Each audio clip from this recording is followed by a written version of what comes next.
Hello students, हमने हमारा chapter कहाँ पर लीव किया था, छोड़ा था T and coffee.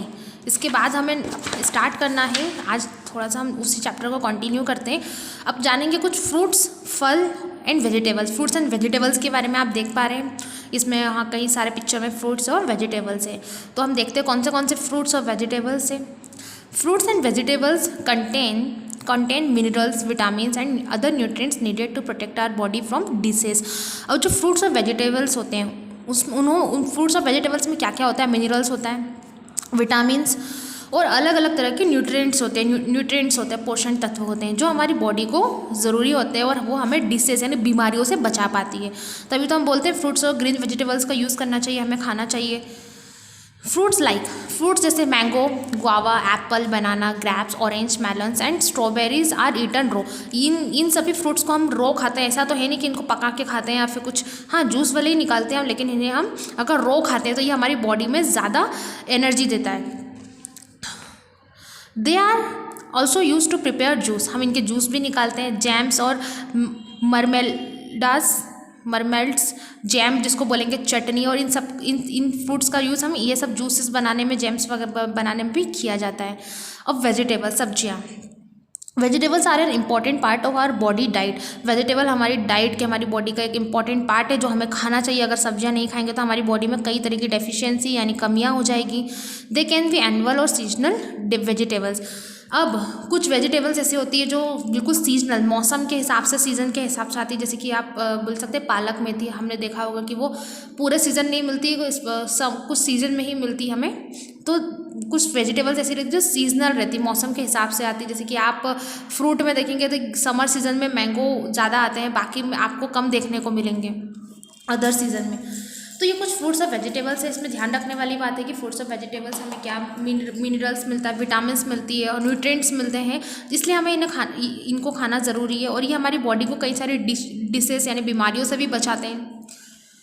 Growing foods, अब खाना कैसे ग्रो होता है, कैसे बनता है, कैसे उगता है, उसके लिए हमें फार्मर, ये जो फार्मर आप देख पा रहे हैं पिक्चर में, इनको थैंक यू बोलना चाहिए। अगर किसान नहीं होते तो हमारे तक तो खाना पहुँचता ही नहीं।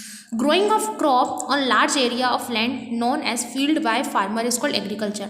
देखिए, जो फार्मर रहता है वो एक लार्ज एरिया, एक बड़े से एरिया पर फसल यानी क्रॉप्स को ग्रो करता है, उगाता है।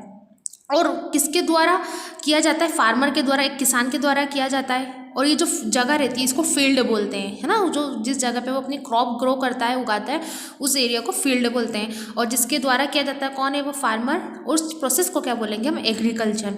Growing of crop on large area of land known as fields by farmer is called agriculture.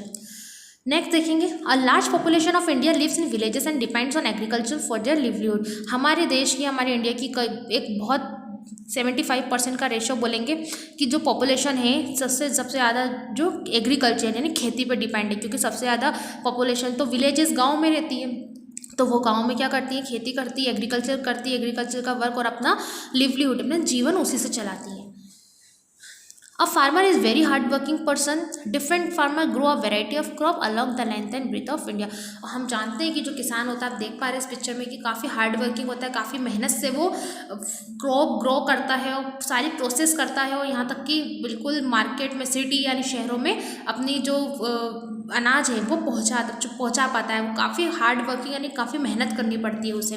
तो हमें हमेशा तो सबकी रिस्पेक्ट करना चाहिए, लेकिन फार्मर के बारे में आप कुछ चीज़ें आप जान पाएंगे वो कितनी मेहनत करता है। अब टाइप्स ऑफ फार्मर्स पढ़ेंगे। अब फार्मर्स भी अलग अलग टाइप्स के होते हैं। जैसे कि क्रॉप फार्मर होता है, डेयरी फार्मर होता है, पोल्ट्री फार्मर होता है, प्लांटेशन फार्मर होता है। क्रॉप फार्मर कौन होता है? Who grow crops in fields, जो फील्ड में, मैंने बताया था फील्ड कौन सी होती है? जगह होती है, एरिया, इसको फील्ड बोलते हैं, जो वहाँ पे फसलें उगाता है, वो क्रॉप फार्मर बोलते हैं उसे। डेयरी फार्मर कौन से होते हैं? Rear animals for milk and meat, जो एनिमल्स को वहाँ पर रखते हैं। आपने एनिमल्स देखे होंगे और उनसे दूध, जैसे गाय है, गाय से मिल्क मिलता है और उससे मीट वगैरह, ये सब चीज़ें मतलब डेयरी फार्मर बोलेंगे इस टाइप को, जो एनिमल्स को वहाँ पर रखते हैं और फिर उनको बिल्कुल केयर करते हैं और फिर उनसे मिल्क और ये सब चीज़ें हमारे तक पहुँचाते हैं। डेयरी फार्मर होते हैं वो। पोल्ट्री फार्मर क्या रखते हैं? हमारे अपने पास हैंड, मुर्गियाँ, डक्स, उससे हमें क्या मिलता है? एग्स मिलते हैं, चिकन, ये सब चीज़ें हमें मिलती है। तो वो पोल्ट्री फार्मर होते हैं जो हैंड्स और डक्स अपने पास रखते हैं। तो वो एक अलग टाइप के फार्मर होते हैं। प्लांटेशन फार्मर होते हैं वो कैसे होते हैं, grow cash crop like tea coffee, which coffee tea और रबर, इन सब के जो फसलें लगाते हैं उगाते हैं उनको प्लांटेशन बोलते हैं। जो प्लांट करते हैं बिल्कुल उगाते हैं, जैसे आपने ट्री प्लांटेशन सुना ही होगा, तो उनको प्लांटेशन फार्मर बोला जाएगा। तो 4 टाइप्स के फार्मर्स के बारे में बताया गया है। A farmer ploughs the land well before sowing seeds to make the land soft. अब जो फार्मर होता है वो अपनी लैंड को प्लफ करता है, हल चलाता है उसमें, और सीड बोता है, मतलब बीज बोता है, और फिर बाद में अपनी लैंड को सॉफ्ट बनाता है, to make the land soft, मतलब बिल्कुल हल चलाता है। A farmer plough the land well before sowing the seeds, मतलब सीड बोने से पहले, बीज बोने से पहले वो अपनी लैंड में प्लफ करता है, मतलब हल चलाता है। Ploughing can be done using bullock cart और ट्रैक्टर। देख पा रहे हैं आप पिक्चर में, ट्रैक्टर है, बुलक कार्ट है, बैलगाड़ी से क्या बोलेंगे, हाँ बैलगाड़ी बोलेंगे। तो प्लफिंग के लिए वो क्या यूज़ करता है, बुलक कार्ट और ट्रैक्टर यूज़ करता है। तो आप देख सकते हैं थोड़ा, ये हम फार्मर के बारे में कुछ चीज़ें जान रहे हैं कि वो कितना हार्ड वर्क करता है। तो हमें खाने को सही तरीके से यूज़ करना है, खाने को वेस्टेज नहीं करना है, हम ये चीज़ें सीख पा रहे हैं। मैन्योर और fertiliser are added to the soil to make it more rich and fertile. अब कुछ खाद, अब जो किसान रहता है फार्मर, वो मैन्योर और फर्टिलाइज़र, कुछ केमिकल खाद फर्टिलाइजर्स जिसको बोलते हैं, वो सॉइल में ऐड करता है ताकि जो उसकी क्रॉप्स है वो रिच और फर्टाइल बन सके।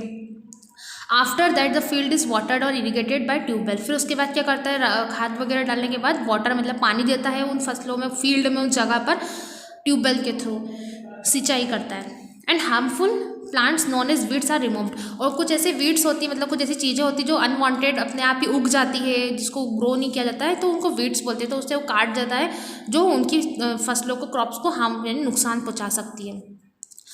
देख सकते हैं आप, ये स्केयर क्रो का है पिक्चर, अभी जानेंगे कि इसका यूज़ क्या होता है खेती में। The farmer protect their crop from birds and animals by putting by scarecrows. अब जो फार्मर होता है उसको अपनी जो क्रॉप्स वो ग्रो करता है उसको बचाना भी रहता है कि इससे बर्ड्स एनिमल्स वरना खा जाएंगे या ख़राब कर देंगे, तो फिर वो क्या करेगा, तो ये स्केयर क्रॉप्स लगाते हैं जिससे they use spray chemicals known as pesticides and insecticides to protect their crop from harmful insect and disease. ये जो है ना, इससे बिल्कुल केमिकल निकलता है, ऐसा बिल्कुल आप देख सकते हैं, स्प्रे होता है इसके थ्रू। तो यहाँ पर यह स्प्रे लगा रहता है और ये अपनी क्रॉप जो फसलें हैं यहाँ पर स्प्रे, मतलब केमिकल्स का, पेस्टिसाइड्स होते हैं तो उसका केमिकल्स का यूज़ होता है ताकि जो बर्ड्स और जो एनिमल्स है वो यहाँ तक नहीं आ पाते और उनकी जो क्रॉप रहती है वो सेफ रहती है। When the crop is ready, जब क्रॉप मतलब जब फसल बिल्कुल तैयार हो चुकी होती है तो it is harvested by hand और बाय मशीन। तो जो फसल जो क्रॉप रहती है उसे हार्वेस्ट मतलब काटा जाता है, हाथ से काटता है फार्मर या फिर मशीन के थ्रू उन फसलों को काटा जाता है। After separating the seeds from plant the farmer packs in gunny bags to be taken to the market. Fruit etcetera that get spoiled easily are packed in cardboard boxes. अब जब फसल कट जाती है तब उसे क्या करेगा फार्मर, उसे तो शहरों में भेजना है या फिर उसको मार्केट में निकालना है ताकि उसको मनी मिल पाए। तो वो बॉक्स में, गनी बैग्स में, मतलब बोरी टाइप के एक बैग्स आते हैं उसमें रख करके पैक करके मार्केट में इजीली बेच देता है। आपको जानेंगे from field to market. From field यानी जो फील्ड मैंने बताई थी, यहाँ से मार्केट तक मतलब हमारे बाज़ारों तक किस टाइप से ये सारा अनाज आ पाता है, ग्रेन्स बोलेंगे, सीरियल्स आ पाता है। The harvested crop, fruits, vegetables etcetera जो भी चीज़ें हैं उनको have to be send to the market immediately as they perish quickly, उसे तुरंत इमीडिएटली मार्केट में भेजा जाता है बेचने के लिए। The food items are transported by wagons, trucks, tractors और इवन बाय बुलक कार्ट। किसके थ्रू भेजा जाता है अब सारे हमारे आइटम्स को, फूड आइटम्स को? वैगन्स, गाड़ी होगी एक टाइप की वैगन्स, और ट्रक हुए, ट्रैक्टर हुए और बुलक कार्ट, इनके थ्रू मार्केट में भेजा जाता है क्रॉप्स को। The farmer sell their harvest to the wholesaler and get money for their hard work. The retailer purchase whatever they need from the wholesale market. अब ये process किस type से चलती है? जो फार्मर रहता है वो अपनी फसलें काट करके बेच देता है किसको? होलसेलर को, जो थोक व्यापारी होता है जिसके पास लॉट में सामान होता है, बहुत सारा सामान अवेलेबल होता है, वो होलसेलर को बेच देता है, उससे पैसे ले लेता है और इसमें काफ़ी हार्ड वर्क भी लगता है किसका? फार्मर का। The retailer purchase whatever they need from the wholesaler market. अब जो रिटेलर रहता है मतलब एक चेन रहती है, पहले होलसेलर, फार्मर जो है वो होलसेलर को आइटम फूड आइटम बेचता है, होलसेलर से रिटेलर ले लेता है, रिटेलर से शॉप्स वाले ले लेते हैं, स्टोर्स वाले ले लेते हैं और फिर उनसे हम लेते हैं। अब जो फार्मर अपने क्रॉप्स जो अपने फूड आइटम जो सेल करता है वो कहाँ कहाँ पे जाते हैं, तो शॉप्स पे जाते हैं, स्टोर्स पे जाते हैं, शॉप्स पे जाते हैं और सुपरमार्केट, जिसको हम आज का एग्जांपल ले सकते हैं डी मार्ट बोलते हैं, जहाँ पर सारे फूड आइटम अवेलेबल होते हैं, एक ही जगह पर सभी तरह के फूड आइटम अवेलेबल होते हैं। तो वो एक सुपरमार्केट टाइप का हो जाएगा, जहाँ पर एक ही जगह पे मल्टीपल प्रोडक्ट्स आपको मिलते हैं, कई सारी चीज़ें मिलती हैं, तो वो सुपरमार्केट है। वहाँ से हम ईजिली खरीद पाते, बाय कर पाते, परचेस कर पाते। Always remember, the farmer, gardener, transport worker, wholesaler, retailer and thousands of people work and hard throughout the year in order to make food available to us. अब देखिए इतने सारे लोग हैं, इतने सारे लोगों का योगदान है कि हमारे पास आज खाना है। जैसे फार्मर, किसान, गार्डनर, माली, ट्रांसपोर्ट वर्कर रहते हैं जो बिल्कुल सामान को लाने ले जाने में पूरी मेहनत करते हैं, होलसेलर हुए, रिटेलर हुए था, और ऐसे हज़ारों लोग हैं जो पूरे साल भर मेहनत करते हैं और हम तक फूड आइटम पहुंचाते हैं, खाने की चीज़ें पहुंचा पाते हैं।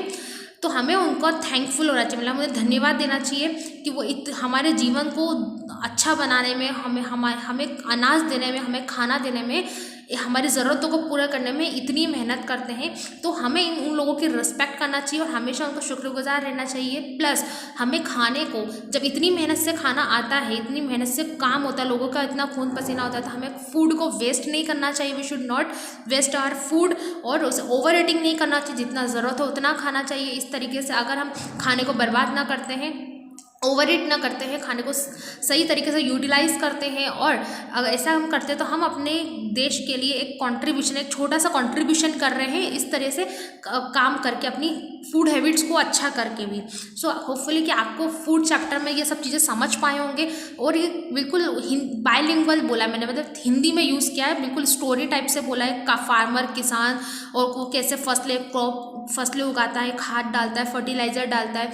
तो इन सब चीज़ों का हमें थोड़ा ध्यान रखना है और ये चीज़ें दिमाग में हमें फिट करना है, ताकि अभी नेक्स्ट टाइम से कोई आपसे पूछेगा तो आप इन सब मैटर्स में, इन सब इन्फॉर्मेशन को आप बोल सकें कि हाँ, हमने कहीं पर पढ़ा है कि फील्ड से मार्केट तक, मतलब खेत से मार्केट तक, बाजार तक कैसे सामान लाया जाता है, किस टाइप से पैकिंग की जाती है, गाड़ियों में भर के, बुलक कार्ट में भर के आता है।